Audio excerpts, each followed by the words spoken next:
ایک نصرانی کا ہمسایہ مسلمان تھا۔ مسلمان نے نصرانی کو اسلام کی دعوت دی۔ نصرانی نے پوچھا، اسلام پر مجھے ملے گا کیا؟ مسلمان نے کہا، بہشت۔ نصرانی نے کہا، بہشت تو مخلوق ہے، اس کے ملنے سے مجھے کیا فائدہ؟ پھر مسلمان نے کہا، حور عطا ہوگی، میں اس سے بھی اعلیٰ انعام چاہتا ہوں۔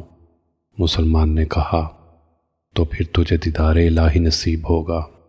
اس پر نصرانی نے کہا، اب تم نے میرے مقصد کو پا لیا، کیونکہ دیدار یار سے بڑھ کر ہمیں کوئی انعام نہیں چاہیے۔ نصرانی اسلام لے آیا، پھر چند دنوں کے بعد فوت ہو گیا۔ اسے خواب میں دکھایا گیا کہ وہ بہشت میں گھوڑا دوڑا رہا ہے۔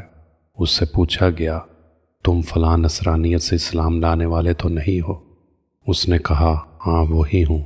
پوچھا گیا، تیرے ساتھ اللہ نے کیا کیا؟ کہا، جب میری روح نے پرواز کی تو مجھے عرش پر پہنچایا گیا۔